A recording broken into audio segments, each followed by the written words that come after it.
Hi ಸ್ನೇಹಿತರೆ, ಇದು Shri sheep and goat farm ಅಂತ. ಸೊ ಇವತ್ತಿನ ಟಾಪಿಕ್ ಬಂದುಬಿಟ್ಟು ಬೇಸಿಕ್ ಮೆಡಿಸಿನ್ಸ್ ಅಂತಂದರೆ, ಈಗ ಸಾಕಷ್ಟು ಜನ ಶೀಪ್ ಫಾರಮ್ ಮಾಡೋದು, ಕುರಿ ಫಾರಮ್ ಮಾಡೋದು ಸಾಕಷ್ಟು ಜನ ಇದ್ದಾರೆ. ಸೊ ಹಂಗಾಗಿ ಯಾರಿಗೆ ಮಿನಿಮಮ್ ರಿಕ್ವೈರ್ಮೆಂಟ್ ಅಂತ ಕರಿತೀವಲ್ಲ, ಏನು ಬೇಕು ಬೇಸಿಕ್ ಮೆಡಿಸಿನ್ ಅಥವಾ ಫಸ್ಟ್ ಏಡ್ ಮೆಡಿಸಿನ್ ಅಂತ ಕರಿತೀವಲ್ಲ, ಈ first aid medicines at least minimum ಇಂಥವು ಇರಲೇಬೇಕು ಅನ್ನೋವನ್ನು ಮಾತ್ರ ನಾನು ಇಲ್ಲಿ ತೋರಿಸ್ತಾ ಇದ್ದೀನಿ. ಇದರದ್ದೆಲ್ಲ ಡೀಟೇಲ್ ಎಕ್ಸ್ಪ್ಲನೇಷನ್ ಎಲ್ಲ ನಾನು ಬೇಕಾದರೆ ಇನ್ನೊಂದು ಮಾಡ್ತೀನಿ ವಿಡಿಯೋ, ಎಷ್ಟೆಷ್ಟು ಕೊಡಬೇಕು, ಎಷ್ಟೆಷ್ಟು ಡೋಸೇಜ್ ಕೊಡಬೇಕಂತ. ಸೊ ಆದಷ್ಟು ಈ ವಿಡಿಯೋನ ತುಂಬ ಲೆಂತಿ ಮಾಡೋದು ಬೇಡ, ಆಮೇಲೆ ನಾನೆಲ್ಲ ಕ್ಲೀನಾಗಿ ಮಾಡ್ತೀನಿ. ಸೊ ನನ್ನ ಪ್ರೀವಿಯಸ್ ವಿಡಿಯೋಲಿ ಸಾಕಷ್ಟು ಜನ please translate in Hindi, please translate in Telugu, English ಅಂತ ಎಲ್ಲ ಕಮೆಂಟ್ ಮಾಡಿದರು. ಸೊ ಆ ಉದ್ದೇಶಕ್ಕಾಗಿ ನನಗೆ ಎಷ್ಟು ಗೊತ್ತಿದೆಯೋ, ಎಷ್ಟು ಭಾಷೆ ಗೊತ್ತಿದೆಯೋ ಅಷ್ಟರಲ್ಲೇ ಮಾತಾಡೋಕ್ಕೆ ಟ್ರೈ ಮಾಡ್ತೀನಿ. ನಾನು ಏನಾದರೂ ತಪ್ಪು ಮಾತಾಡಿದರೆ ಕ್ಷಮೆ ಇರಲಿ ಫ್ರೆಂಡ್ಸ್. ಸೊ ಅಷ್ಟೇ ಮಾತಾಡ್ತೀರಿ. ಸೊ ಈಗ ಇದನ್ನೆಲ್ಲ ಬೇಸಿಕ್ ಮೆಡಿಸಿನ್ ಸ್ನೇಹಿತರೆ, ಅಂದರೆ ಕುರಿ ಇದೆ ಅಥವಾ ಆಡಿದೆ, ಮೇಕೆ ಇದೆ ಅಂತಂದರೆ ಈ ಮೆಡಿಸಿನ್ಸ್ ಎಲ್ಲ ಕಂಪಲ್ಸರಿ ನಮ್ಮ ಹತ್ರ ಇರಲೇಬೇಕಾಗುತ್ತೆ. ಸೊ ಇಲ್ಲಿ ನೀವು ಕಾಣ್ತಕ್ಕಂಥ ಇದು ಬಂದುಬಿಟ್ಟು ಕ್ಯಾಲ್ಶಿಯಂ ಟಾನಿಕ್. ಸೊ ಇದರ ಹೆಸರು ಅಸ್ಟೋವೇಟ್ ಅಂತ ಕರಿತೀವಿ. ಇದು ಇಲ್ಲಿ ಕರೋದು ಅಲ್ಟಿವಿಟಮಿನ್. ಇದು ಬಂದುಬಿಟ್ಟು ಮೋಸ್ಟ್ ಇಂಪಾರ್ಟೆಂಟ್ ಫ್ರೆಂಡ್ಸ್, ಇದನ್ನು ಕ್ಲೀನಾಗಿ ನೋಡ್ಕೊಂಬಿಡಿ. ಲಿವರ್ ಟಾನಿಕ್ ಕಂಪಲ್ಸರಿ ಇರಲೇಬೇಕಾಗುತ್ತೆ. ಕಂಪ್ನಿ ಇಲ್ಲದೆ ಅಂತಲ್ಲ, ಯಾವುದಿದ್ರೂ ಪರವಾಗಿಲ್ಲ, ನಾನು ಅದ್ರ ಬಗ್ಗೆ ಮಾತಾಡಲ್ಲ. ಅದ್ರ ಬಗ್ಗೆ ಎಲ್ಲ ಆಮೇಲೆ ಕ್ಲೀನಾಗೆಲ್ಲ ಡೀಟೇಲಾಗಿ ಮಾತಾಡ್ತೀನಿ. ಇದು ಬಂದುಬಿಟ್ಟು ಡಿವಾರ್ಮಿಂಗ್ ಆಲ್ಬಂಡಜೋಲ್. ಇದನ್ನೇ ತೊಗೋಬೇಕು ಅಂತ ಏನೂ ಇಲ್ಲ. ಸೊ ಸ್ವಲ್ಪ ನನಗಿದು ಬ್ರಾಡ್ ಸ್ಪೆಕ್ಟ್ರಮ್ ಅಂತ ಅನ್ನಿಸ್ತು, ಹಂಗಾಗಿ ನನ್ನ ಹತ್ರ ಆಲ್ಬಂಡಜೋಲ್ ಇದೆ. ಸೊ ಇವೆಲ್ಲ ಫೀಡ್ ಸಪ್ಲಿಮೆಂಟ್ ಅಂತ ಕರಿತೀವಿ. ಫೀಡ್ ಸಪ್ಲಿಮೆಂಟ್ ಅಂದರೆ ಇದನ್ನು ನಾವು ಬೇರೆ ಕಡೆಯಿಂದ ತಂದೋಕ್ಕೆ ಕೊಡಬೇಕಾಗತ್ತೆ. ಇದಂತೂ ಕಂಪಲ್ಸರಿ. ಇದರಲ್ಲಿ ಕಾಣವೆಲ್ಲದನ್ನು ನಿಮಗೆ ಪ್ರತಿ ಫಾರ್ಮಲ್ಲಿ ಬೇಕಾದರೆ ನೀವು ಎನ್ಕ್ವೈರಿ ಮಾಡ್ಕೊಳ್ಳಿ. ಯಾವುದೇ ಫಾರ್ಮ್ಗೆ ಹೋದ್ರೂ ನೀವು ಕೇಳಿದ್ರು ಕಂಪಲ್ಸರಿ ಇವಂತೂ ಇದ್ದೇ ಇರುತ್ತೆ. ಐದರ್ ಕಂಪ್ನಿ ಚೇಂಜ್ ಇರ್ಬೋದು, ಬಟ್ ಕಾಂಬಿನೇಷನ್ ಆಗಲಿ ಎಲ್ಲ ಸೇಮ್ ಇದೇ ಇರುತ್ತೆ. ಸೊ ಇದು ಫೀಡ್ ಸಪ್ಲಿಮೆಂಟಿಂದ ಆಯಿತು. ಈಗ ನೆಕ್ಸ್ಟ್ ಬೇಸಿಕ್ ಮೆಡಿಸಿನ್ಸ್. ಈಗ ಸಪೋಸ್ ಏನಾನ ಜ್ವರ ಬಂತು, ಫೀವರ್ ಆಯಿತು, ಸೊ ಅಂಥ ಕೆಲವೊಂದು ಬೇಸಿಕ್ ಒಂದು ಫಸ್ಟ್ ಏಡ್ ಇರುತ್ತೆ. ಯಾಕಂದರೆ ಈಗ ಸಾಕಷ್ಟು ಕಡೆಯಲ್ಲಿ ರಿಮೋಟ್ ಪ್ಲೇಸಸ್ಸಲ್ಲೆಲ್ಲ ಕುರಿ ಫಾರಮ್ ಇರ್ತವೆ.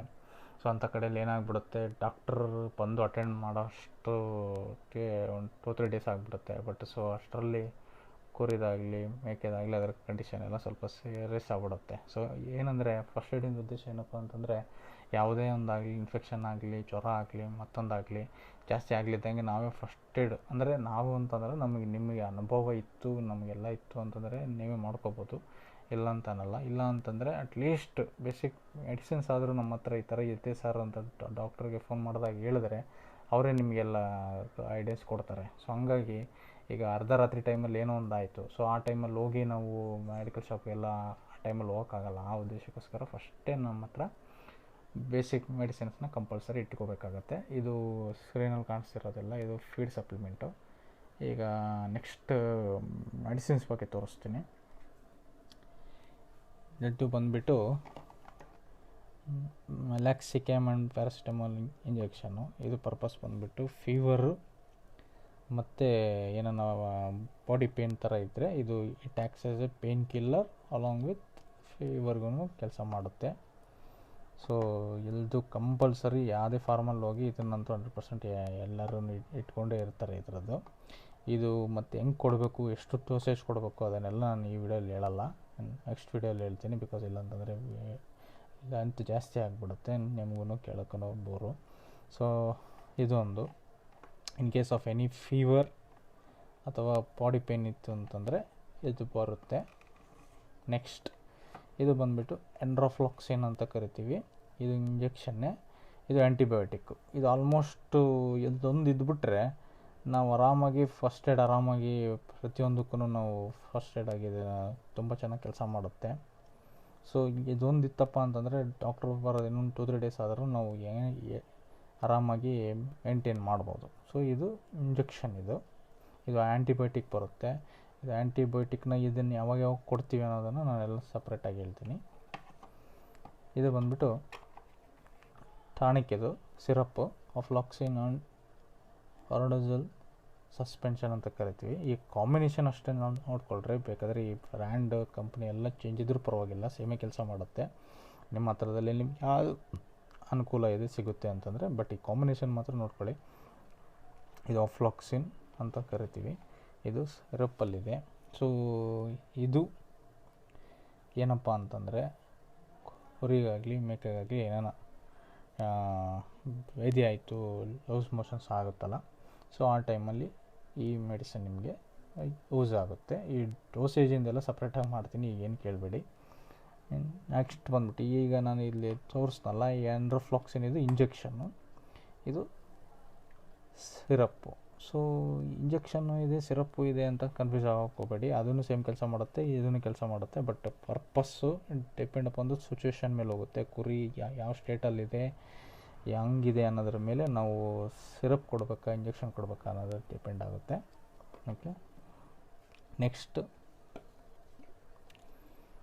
ಇದು ಪ್ರೋಟಿನೋ ಪ್ಲಸ್ ಅಂತ ಕರಿತೀವಿ. ಇದರದ್ದು ಟಾನಿಕ್ ಪರ್ಪಸ್ ಏನಿದೆ ಅಂತಂದರೆ, ಇನ್ ಕೇಸ್ ಅಕಸ್ಮಾತ್ ಏನಾನ ಕುರಿಗಾಗಲಿ ಮೇಕೆಗಾಗಲಿ ಏನಾನ ಗ್ಯಾಸ್ಟ್ರಿಕ್ ಫಾರ್ಮೇಷನ್ ಆಗಿ ನಾವು ಅದನ್ನು ಬ್ಲೋಟ್ ಅಂತ ಕರಿತೀವಿ. ಅಂದರೆ ಅತಿಯಾಗಿ ಜಾಸ್ತಿ ಫೀಡ್ ಏನಾದರೂ ತಿಂದಾಗ ಒಂಥರ ಹೋಟೆಲೆಲ್ಲ ಗ್ಯಾಸ್ಟ್ರಿಕ್ ಫಾರ್ಮೇಷನ್ ಆಗಿರುತ್ತೆ. ಸೊ ಆ ಗ್ಯಾಸ್ಟ್ರಿಕ್ ಫಾರ್ಮೇಷನನ್ನು ಯಾವ ರೀತಿ ಕಂಡು ಹಿಡಿಬೇಕಂತಂದರೆ, ಅದ್ರ ಸ್ಟಮಕ್ ನೋಡಬೇಕಾಗುತ್ತೆ. ಅದು ಸ್ಟಮಕ್ ನೋಡಿದಾಗ ಒಂಥರ ನಾರ್ಮಲ್ಕ್ಕಿಂತ ಸ್ವಲ್ಪ ಬ್ಲೋಟ್ ಬಂದಿರುತ್ತೆ. ಸೊ ಆ ಟೈಮಲ್ಲಿ ಇದೊಂದು ಟಾನಿಕ್ ಇದ್ದರೆ ವಿ ಕ್ಯಾನ್ ಮ್ಯಾನೇಜ್. ಸೊ ಆ ಥರ ಇದೊಂದು.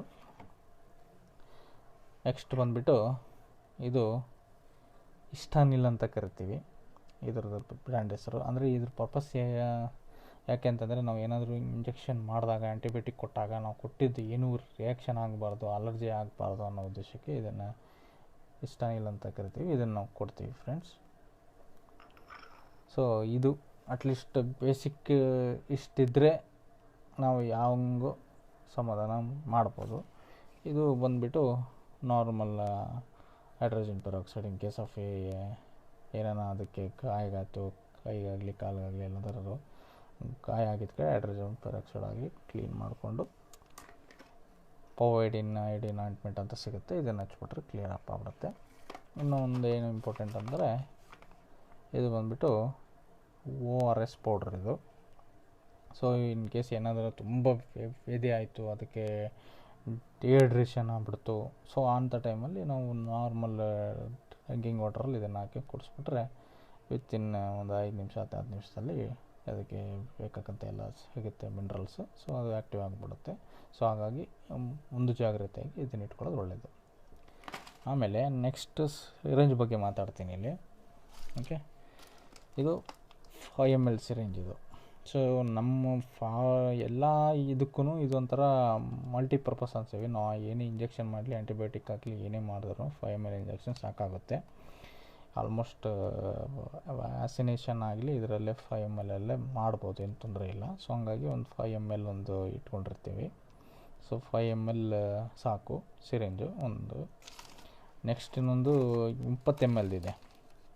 ಸೊ ಈ 20 ml ಸಿರಿಂಜ್ ನಾವು ಏನಾದರೂ ಟಾನಿಕ್ ಹಾಕಬೇಕಾದ್ರೆ, ಡಿವರಿಂಗ್ ಮಾಡಬೇಕಾದ್ರೆ, ಸೊ ಸ್ವಲ್ಪ ಸಿರಿಂಜು ಉದ್ದ ಇದ್ದರೆ ಅದರ ಪರ್ಪಸ್ಸು ಚೆನ್ನಾಗಿರುತ್ತೆ, ಕಂಫರ್ಟ್ ಇರುತ್ತೆ ಅನ್ನೋ ಉದ್ದೇಶಕ್ಕಾಗಿ ಒಂದು 20 ml ಇಟ್ಕೊಂಡಿರ್ತೀವಿ. ಸೊ ಇದ್ರ ಜೊತೆಗೆ ನೀಡಲ್ಸ್ ಬರುತ್ತೆ.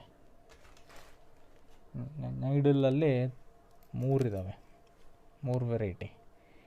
ಇದು ಬಂದುಬಿಟ್ಟು 20 ಗೇಜಿಂದ, ಇದು 20 ಗೇಜಿಂದ ನೀಡಲ್. ಇದೊಂದು ಇತ್ತು ಅಂತಂದರೆ ಮಲ್ಟಿಪರ್ಪಸ್, ಇದು ಆಲ್ಮೋಸ್ಟ್ ಎಲ್ಲದಕ್ಕೂ ಯೂಸ್ ಆಗುತ್ತೆ.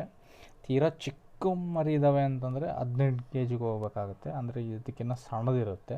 ಕಲರ್ ಬಂದುಬಿಟ್ಟು ಲೈಟ್ ಪಿಂಕ್ ಇರುತ್ತೆ, ಅಥವಾ 40+ ಇರುತ್ತೆ. 40+ kgs 50 kg ಫುಲ್ ಎಲ್ಲ ದಪ್ಪ ಇರುತ್ತೆ.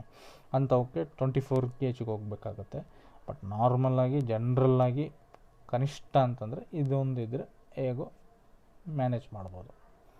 ಸೊ ಇದಿಷ್ಟು ಬೇಸಿಕ್ ಮೆಡಿಸಿನ್ ಫ್ರೆಂಡ್ಸ್. ಇಷ್ಟಿದ್ದರೆ ನಾವು ಯಾವುದೇ ರೀತಿ ಏನೇ ಆದ್ರೂ ಫಸ್ಟ್ ಏಡ್ ಮಾಡಿ ಅದರದ್ದು ಇನ್ಫೆಕ್ಷನ್ ಆಗಲಿ, ಅದರದ್ದು ಇನ್ನೂ ಮಲ್ಟಿಪ್ಲಿಕೇಶನ್ ಆಗದೆ ಕಾಪಾಡ್ಕೋಬೋದು. ಸೊ ಈ ಕೊಟ್ಟಿರೋ ಇನ್ಫಾರ್ಮೇಷನ್ ನಿಮಗೆ ಕರೆಕ್ಟ್ ಅನಿಸಿದ್ರೆ, ನಿಮ್ಗೆ ಇಷ್ಟ ಆದರೆ, ಸೊ ಪ್ಲೀಸ್ ದಯವಿಟ್ಟು ಚಾನಲ್ನ ಸಬ್ಸ್ಕ್ರಿಪ್ಷನ್ ಮಾಡಿ, ನೋಟಿಫಿಕೇಷನ್ ಆನ್ ಮಾಡ್ಕೊಳ್ಳಿ. Thank you friends.